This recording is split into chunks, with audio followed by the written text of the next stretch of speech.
नमस्कार, मैं हूं आरफा खानम शेरवानी। ये कार्यक्रम देखने से पहले मैं चाहती हूं आप मेरी इस अपील को सुनें।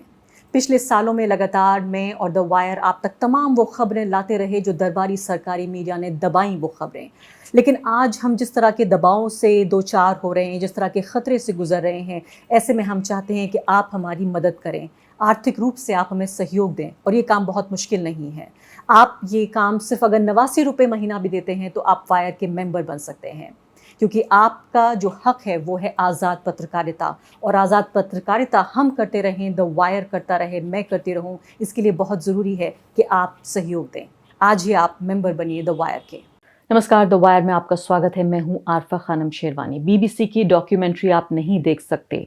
पत्रकार पत्रकारिता नहीं कर सकते, लेखक किताबें नहीं लिख सकते, फिल्मकार फिल्में नहीं बना सकते, अब लोक गीतकार अपने गीत नहीं लिख सकते, उन्हें गा नहीं सकते। जो भी चीज़ सरकार को चुभती है, उसकी विचारधारा को चुभती है। जिस तरह का एक सांस्कृतिक, एक कल्चरल प्रोजेक्ट जो भारत में चल रहा है, एक तरह का आंदोलन जो चलाने की कोशिश हो रही है पूरे देश को एक ही रंग में रंगने की, उसके खिलाफ अगर कोई भी व्यक्ति, कोई भी फनकार, कलाकार, अदाकार, पत्रकार, टीचर कुछ भी करने की कोशिश करता है, फौरन सरकारी डंडा उस तक पहुंच जाता है। नेहा सिंह राठौड़, ये आपने नाम सुना होगा, बेहद लोकप्रिय नाम है नेहा सिंह राठौड़। ये वो महिला हैं जो कि भोजपुरी में लोकगीत गाती हैं और इस कदर उनके गाने वायरल होते हैं क्योंकि आम जनता से जुड़े हुए जो मुद्दे हैं, वो हुस्न पे नहीं गाती, जुल्फ़ों पे नहीं गाती, वो आंखों पे नहीं गाती, वो चाल ढाल पे, रंग रूप पे नहीं गाती, वो इश्क मोहब्बत की बातें नहीं करती, वो बातें करती हैं रोज़गार की, वो बातें करती हैं जो आम जनता से जुड़ा हुआ मुद्दा, जैसे महंगाई की, जैसे बुलडोज़र राज की, लोकतंत्र की, संविधान की, नाइंसाफ़ी की, गैर बराबरी की। इसलिए नेहा राठौड़ अब बर्दाश्त नहीं हो रही हैं उत्तर प्रदेश की सरकार को। नेहा राठौड़ के घर पुलिस पहुंच गई, पहले उत्तर प्रदेश में उनके ससुराल पुलिस पहुंच गई तो पता चला कि वहां नोटिस थमाया उनके जो ससुर हैं उनको। और उसके बाद जब वह इतने से भी बात नहीं बन पाई तो उत्तर प्रदेश पुलिस बाकायदा अपना पूरा लाव लश्कर लेकर पहुंच गई दिल्ली में उनके घर, और उनको बाकायदा एक नोटिस पुलिस ने थमा दिया जिसमें इतने वाहियात किस्म के सवाल नेहा से पूछे गए हैं कि मैं अब आपको बताऊंगी तो आपको वाकई ये समझ में नहीं आ रहा कि इस पर गुस्सा हुआ जाए या वाकई हंसा जाए। ये सवाल इसलिए पूछे गए हैं उनसे, मैं सवालों के बारे में आपको बताऊंगी, क्योंकि जो कानपुर देहात का जो पूरा मामला द वायर ने भी आपको बताया था कि कैसे 2 महिलाएं जिंदा जल गई थी, या मैं कहूँ 2 महिलाओं को जिंदा जला दिया गया क्योंकि बुलडोजर उनके घर पर चढ़ने वाला था और महिलाओं ने अपने ऊपर आग लगा के,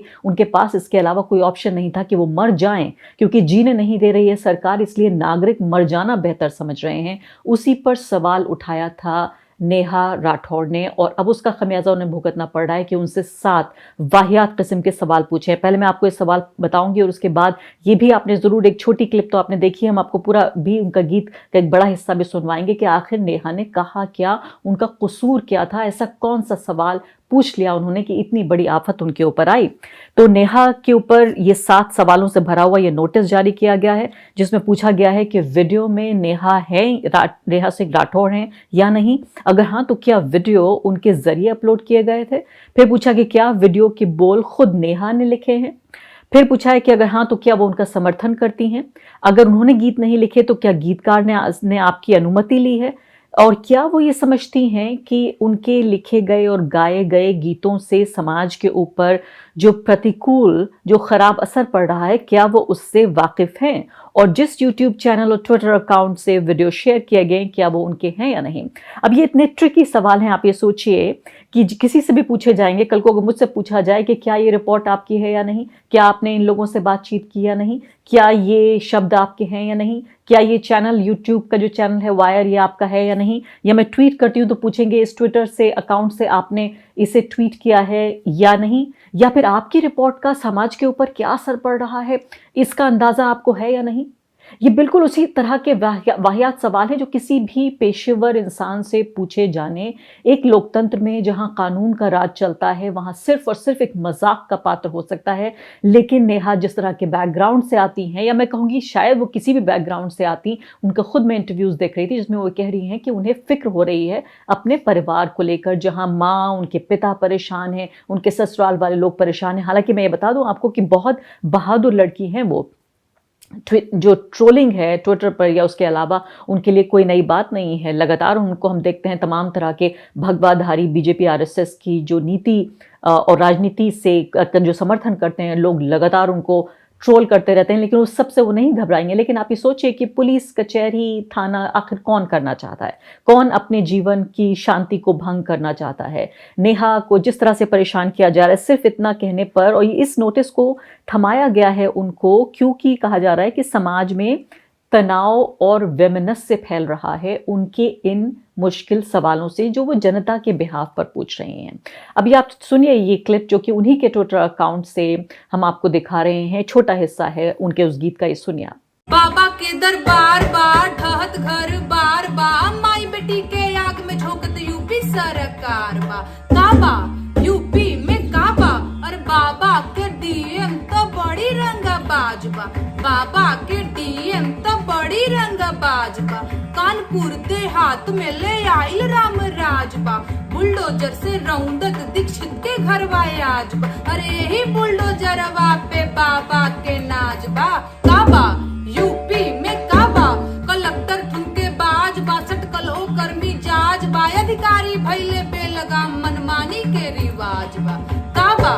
यूपी में काबा अरे गरीबन के मड़ई फुकवादा गुर्बत के इलाज बा गरीबन के मड़ई फुकवादा गुर्बत के इलाज बा लोकतंत्र के नाम पे भैया भैल कोढ़ में खाज बा काबा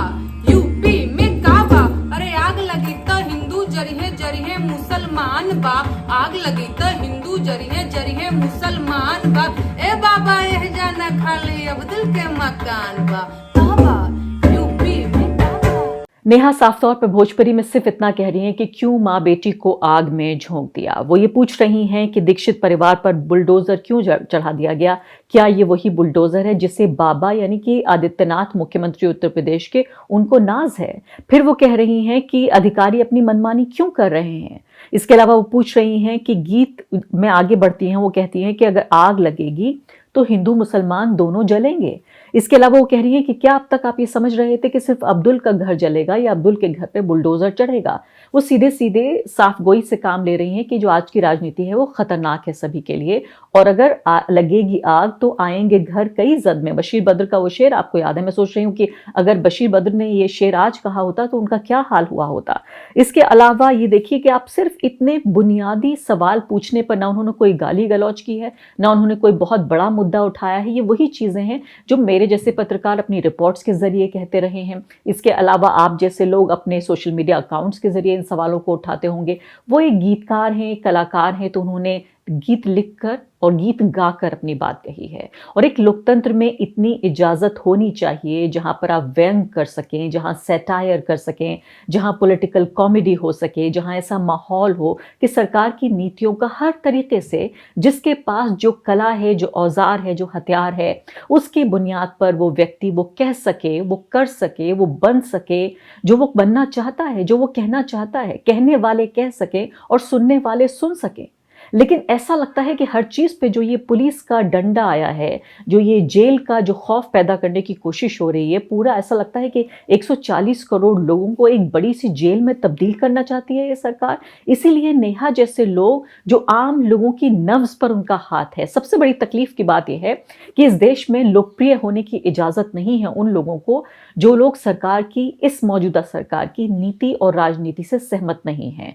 वो लोग अगर लोकप्रिय होंगे, अगर आम लोगों तक उनकी आवाज पहुंच रही होगी, उसकी एक ध्वनि लोगों तक पहुंच रही होगी, लोग महसूस करेंगे कि हाँ वाकई जो नेहा कह रही हैं वो ठीक कह रही है। नेहा पूछ रही हैं कि क्यों बेटी और माँ बेटी को आग में क्यों झोंका गया, क्यों, क्या आदित्यनाथ को इस तरह के अपने बुलडोजर पर, बाबा को इन्हीं बुलडोजर पर नाज है। वो ये कह रही हैं कि आग लगेगी तो सब जद में आएंगे। वो कह रही हैं कि अब्दुल का ही घर जलेगा, क्या आपको ऐसा लग रहा था? अब देखिए ये आग दीक्षित परिवार तक पहुंच चुकी है। ये बहुत ही बुनियादी सवाल हैं जिसमें मुझे लगता है कि बहुत ज्यादा कोई हाई IQ लगाने की भी जरूरत नहीं है। ये तमाम जो लोग हैं, मैंने कहा अलग अलग तरह के कलाकार, फनकार, अदाकार, पत्रकार, तमाम तरह के लोग अपने अपने जरिए से अपनी बात कह रहे हैं। लेकिन अब नेहा को जिस जिस तरह से परेशान करने की कोशिश है, सिर्फ नेहा पे हमला नहीं है, बल्कि वो तमाम लोग जो सरकार की नीतियों से असहमत हैं और किसी भी तरह के पब्लिक प्लेटफॉर्म से अपनी बात कह रहे हैं और लोकप्रिय भी हैं। यहाँ लोकप्रिय होने की इजाजत सिर्फ उन लोगों को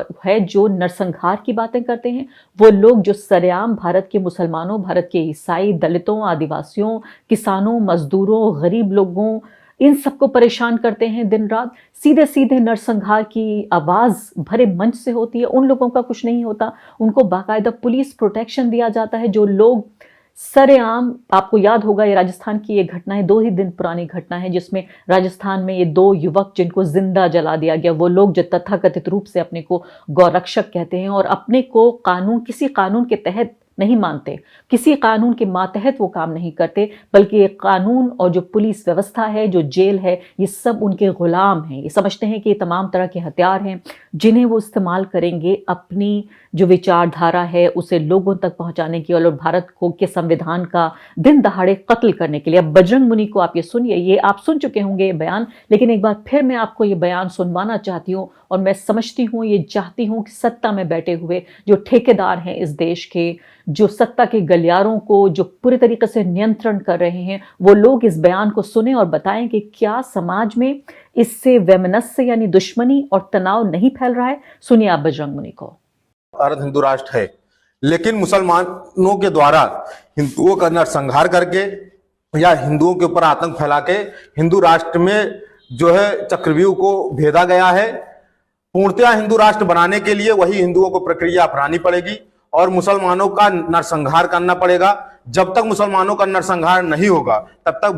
भारत पूर्णतया हिंदू राष्ट्र नहीं बन पाएगा। भाई आप ये स्वयं जानते हैं या दुनिया जानती है कि भारत एक हिंदू राष्ट्र था और किस प्रकार शांति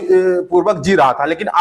आतंकियों द्वारा, आक्रांताओं द्वारा नरसंहार करके इसको हिंदू राष्ट्र पूर्णतया नहीं रहने दिया गया। तो ईंट का जवाब पत्थर से होना चाहिए। और उसी तरह जब तक किसी को, देखिए, हिंदू को जगा के या हिंदू को बता के हिंदू राष्ट्र, जब तक जिस प्रकार से हिंदू राष्ट्र को भेदा गया है या हिंदू राष्ट्र को हानि दी गई है, जब तक वही विधा, अर्थात जब तक मुसलमानों का नरसंहार नहीं होगा तब तक हिंदू राष्ट्र नहीं बन सकता।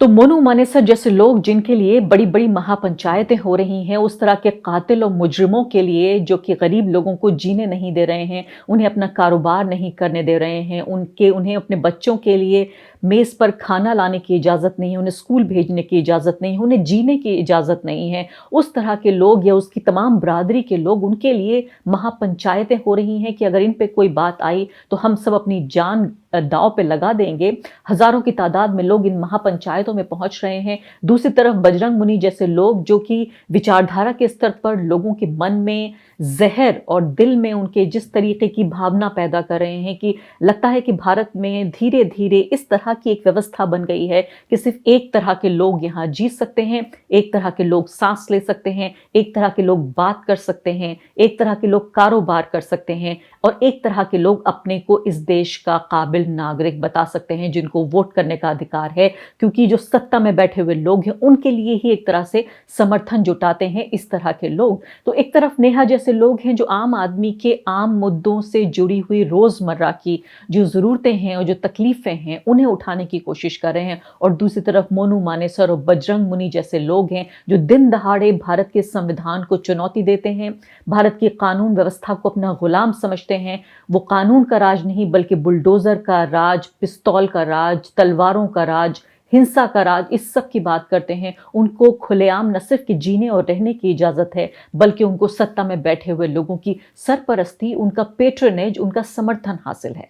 पिछले सालों में लगातार मैं और द वायर आप तक तमाम वो खबरें लाते रहे जो दरबारी सरकारी मीडिया ने दबाई वो खबरें, लेकिन आज हम जिस तरह के दबाव से दो चार हो रहे हैं, जिस तरह के ख़तरे से गुजर रहे हैं, ऐसे में हम चाहते हैं कि आप हमारी मदद करें, आर्थिक रूप से आप हमें सहयोग दें। और ये काम बहुत मुश्किल नहीं है। आप ये काम सिर्फ अगर 89 रुपये महीना भी देते हैं तो आप वायर के मेंबर बन सकते हैं, क्योंकि आपका जो हक है वो है आज़ाद पत्रकारिता, और आज़ाद पत्रकारिता हम करते रहें, द वायर करता रहे, मैं करती रहूं, इसके लिए बहुत ज़रूरी है कि आप सहयोग दें। आज ही आप मेंबर बनिए द वायर के।